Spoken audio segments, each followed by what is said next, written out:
All right, everyone, welcome back to Grayscale. A little bit different today. We're going to take a break from the Zoldrake conversation and all of that, and I'm going to focus on more of a general idea of what I plan on changing for tarot reading in the future. So, again, I stated this in the Fatty Files, right, in episode one of that, or part one of that, but there were a lot of things in the way that I used to read tarot for people, for the public, things like that, that I became discontented with, and I want to address before doing any more public or private reading. This video is going to be dedicated to going through not so much specifics on each of the details that I want to change, but going through what they are, okay, and just kind of in a general sense why. All right. Um, First thing that I want to introduce is a tarot querent Bill of Rights. Okay. This is the idea that this is something that before getting a private reading with me, you'll have to read, acknowledge you understand, acknowledge that you understand, and also prove that you understand. This is me saying, hey, this is what I can provide to you. This is my level of education. This is my history with tarot reading. This is my style of tarot reading. This is what I cannot do for you. So everyone understands where I'm coming from as a tarot reader, what I expect of the querent getting the reading, and make sure that we're on a level playing field. General reason for this is because I see a lot of predatory tarot readers out there. I'll go into that in a future detail, or I'll go into details in a future video. However, this is just the protection for my querent, and hopefully they understand, if they're going to multiple readers, what they should be expecting and what kind of the level of respect should be like. Okay, that's number one. Number two is I am completely doing away with private readings that are not in some way face to face.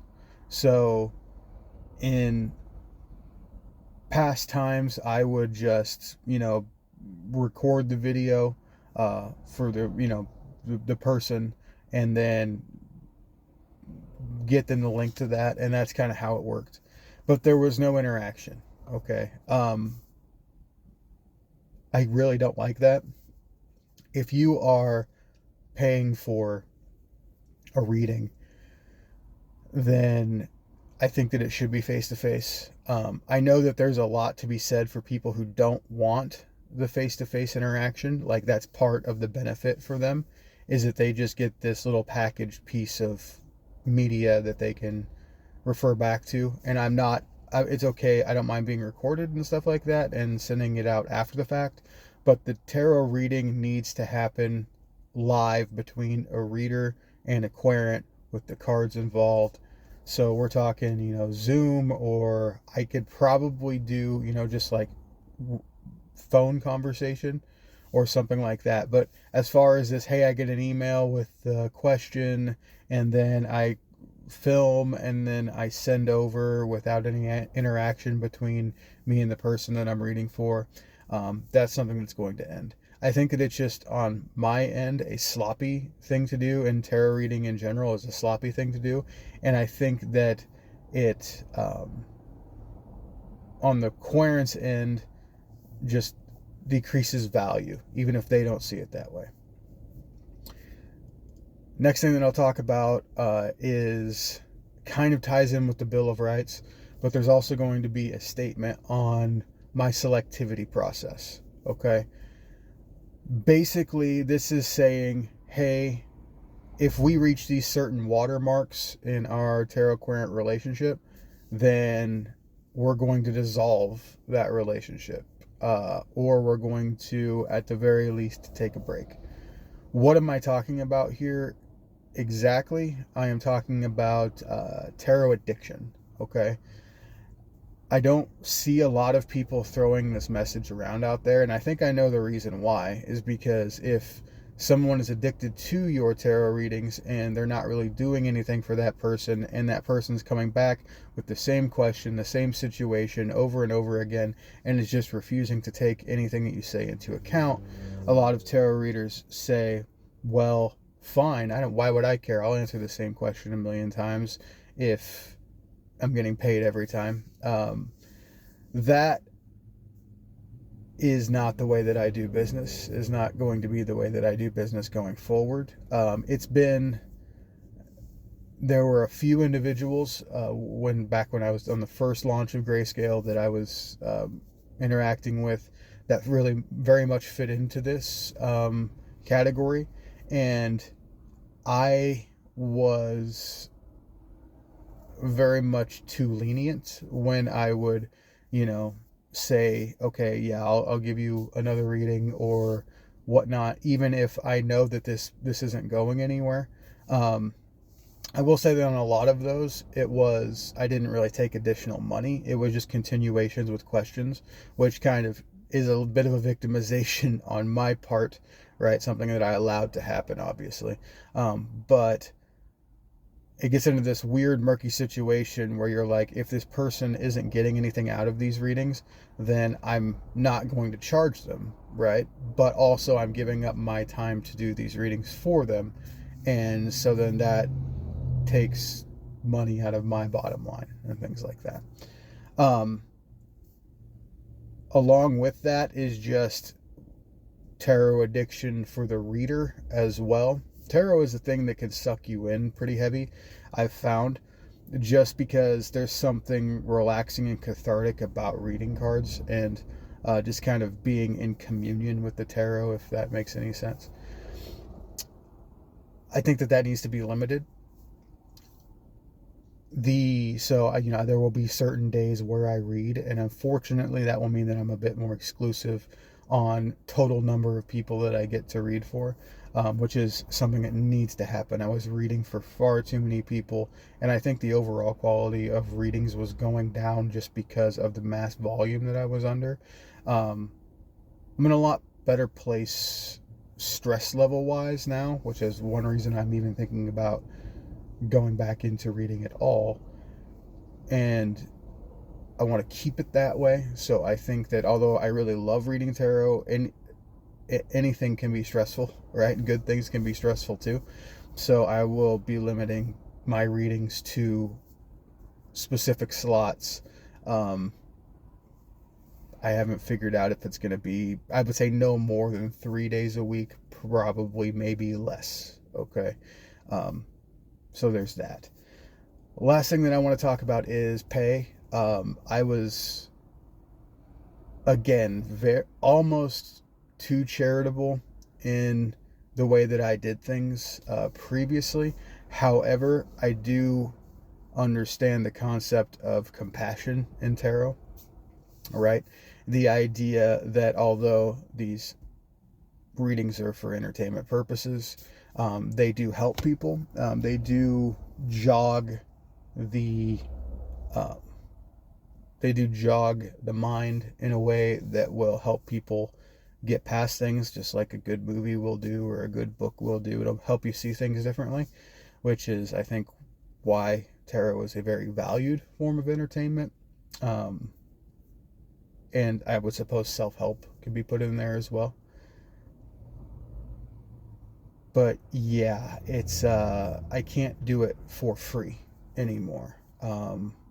I will still do some readings, like in a little bit more of a public manner, again, fitted into those slots that I was talking about. For general readings and things like that, I'll do my best to kind of raffle off or in some way make room for pro bono reading. However, there will be money involved 99% of the time. The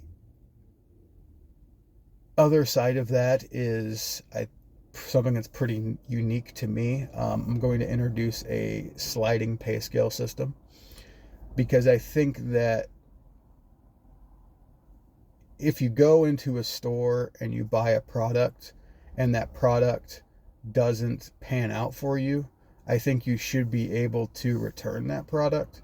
Now, when it comes to services and entertainment and stuff like that, it's very hard to return it, right? You can't give it back.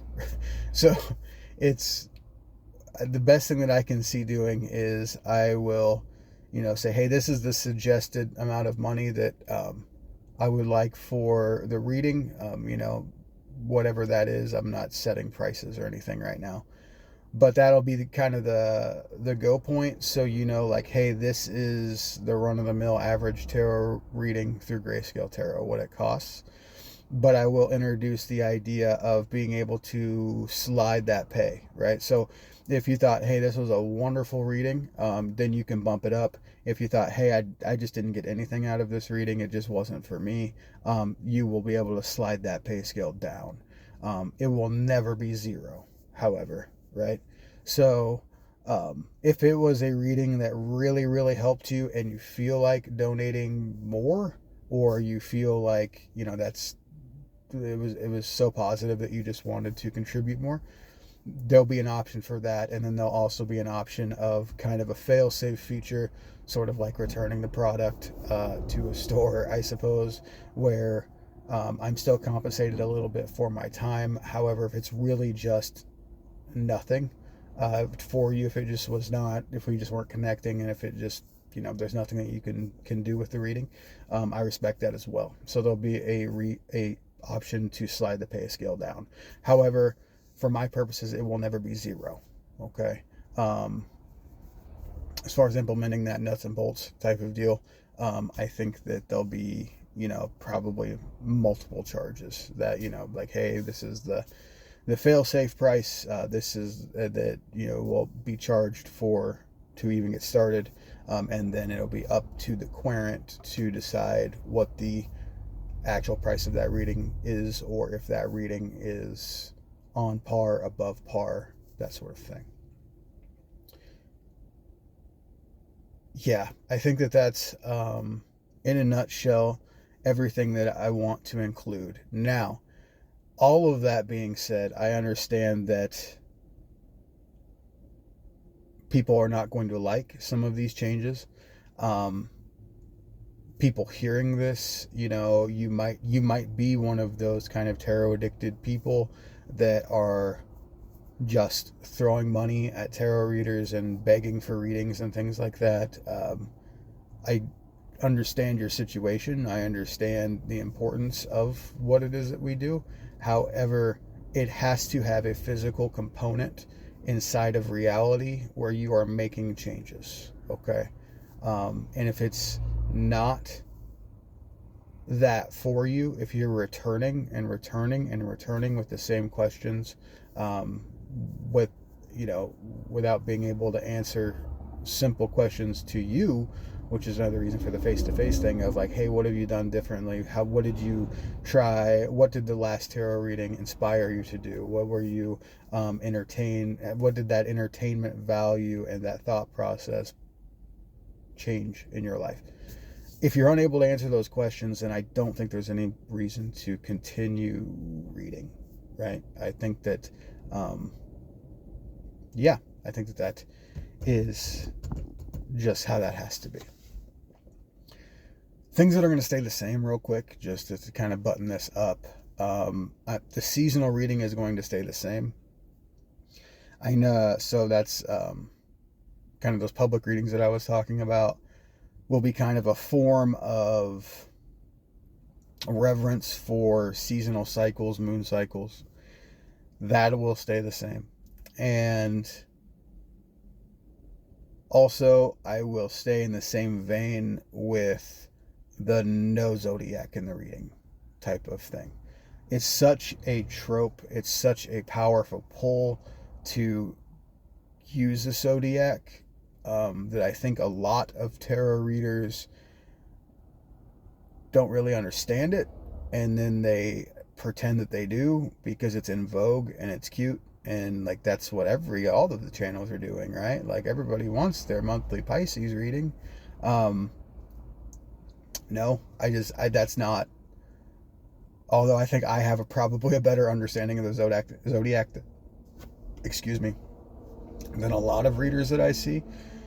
I still just don't think that it has much to do with the tarot, to tell you the truth. There will be an entire video on that about, I'm sure, which will be hot take-ish, where I, understand that, like, I use the Rider-Waite a lot in Rider-Waite style decks, but I do not really believe in the Hermetic Order of the Golden Dawn system of reading tarot.